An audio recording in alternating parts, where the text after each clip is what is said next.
in what would happen when people were particularly low in some of the enzymes, the core enzymes. All right, and I thought maybe I'll just quickly scoot through these so you can recognise them. Now, protease, that's the pepsinidase, that's the protein digestion side of it. It creates an imbalance in the blood if you haven't got enough proteins, all right? Some people may be vegetarian, but not by choice, because they have to be, because they find that any meat makes them feel rough. We worked that one out, yeah? It sometimes also creates problems with calcium in the system. You talk about your dad, yeah? Often it's one of the other causes of arthritis, okay, is the fact that calcium, it lays calcium down. And it's basically because the imbalances in the blood means that the calcium's not carried around the body properly. So sometimes, yes, osteoarthritis, osteoporosis, etc., etc. Okay. It also can cause moodiness and mood swings. Water follows protein in the body, so problems with protein sometimes means inadequate hydration. So we're not talking about gallons of water here, we're talking about, sips of water here. And so sometimes people are more prone to edema, because of course that's a symptom of not having enough water. And sometimes problems with, I'm thinking about I think it's your sister now, problems with the colon, with the large intestine. Okay, so more likely to have... That always comes out weak on a reflexology session for me. Yeah. So this is it's suggesting maybe the protease situation is actually a family thing. Yeah, and basically it's meant to break down bacterial and virus debris. Okay, so it does sometimes create problems. Immune systems are compromised, and more likely to have yeast infections. It says protease deficient women are predisposed to PMS. Okay. I didn't used to get, my sisters get dreadful. Yeah. So amylase deficiency, okay, means that basically people have problems digesting sugar and carbohydrates, which they sometimes make up for as a lack of fat in by fat in their diet. And the slide does that because it comes with the sugars.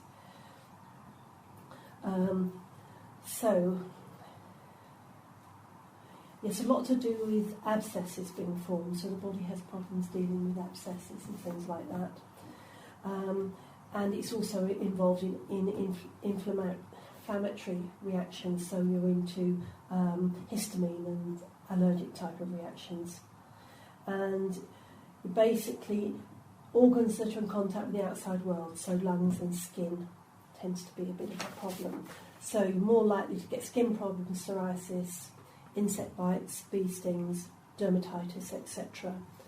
And then it goes on to discuss the situation to phosphorus, which we talked about earlier, is that what's one of the keys to do with amylase is the fact that there's probably not enough phosphorus in the system. And so the best way to get that, they say, is through food rather than necessarily taking anything else, so that's into the seeds and the nuts, and can lead to stiff joints and inflammation of the inflammation of the gastrointestinal tract, so the whole of the. Now that's where your IBS sort of stuff is going to come from, is amylase problems. And my father, my sister, my mother all have that. No, the ability to digest fat and fat-soluble is to do with the triglycerides, that are actually in the small intestines. And it's a coenzyme, it's not an enzyme, so it's a product of another mix. But basically, inability to digest fats sometimes leads to muscle cramps. And that's actually I've got that at the moment, I've got it all the time. And I did an assessment of myself online, one of these, and it came up that I need to look at lipase, which is a secondary coenzyme, because of the problems I've been left with after I hurt my back. And it's a lot to do with muscles tensing and tension. and basically, and it's muscle. The whole thing is muscle. So the whole thing is large intestine, lung. So from a physiology point of view, that's really interesting. All the way through. So cellulase, which is another separate coenzyme, is a lot to do with. It works in the stomach, and basically a lot to do with malabsorption. And so if the stomach's not working, you're looking towards neuralgias and toxicity, and particular difficulties with silver amalgam, which of course is another one of those topical things. Have all your fillings out. It actually may be that there's something not quite right with your enzymes. And the sucrase deficiency, which is the one that Si has to do with the sugars, is very much primarily to do with difficulty in absorbing sugars and vitamin B. And there's just a reminder, they said here, that people to remember that sugars aren't just what you think sugars are, but they're also horrible things like saccharin and NutraSweet and aspartame and all that sort of thing. And all that crap, basically. Lactase, which of course is a secondary in the small intestine, of course is your milk one. And of course nowadays I think you can actually buy them in the supermarket, can't you? You can buy lactose added to milk, which means that you can actually digest it a lot better. If you still want to have cow's milk. No. Yeah. Like someone was on the telly the other day said something about, think how quickly a cow grows is why on earth do we drink cow's milk? It's much more sensible to have goat or ewe or something like that than cow, but there you go. Well, because of all the hormones, do you mean... No, just because it's so rich. It's too much for our Too much for our bodies. It's like... But the ironic thing is like breast milk, which is... quite sweet. Very sweet. It's like coconut. It's very, very high in cholesterol. Exceptionally high in cholesterol. And yet that milk is, that's made for us. And yet it's got things that people tell us are bad.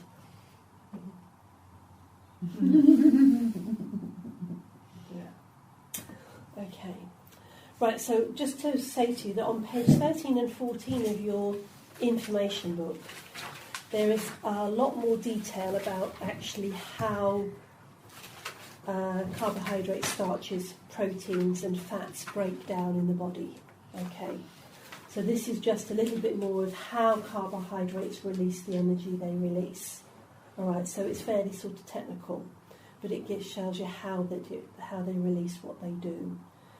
And similarly with proteins, it's how proteins work in the body. So this is just a little bit further on from the time it gets absorbed into the villi. This is what happens when it's gone beyond that, and actually how it works. So, and also, sometimes obviously how it doesn't work. So a lot of it is to do with energy production. And certainly the carbohydrates and the fats is to do with energy production and how it's done. Proteins is really to do with building the body.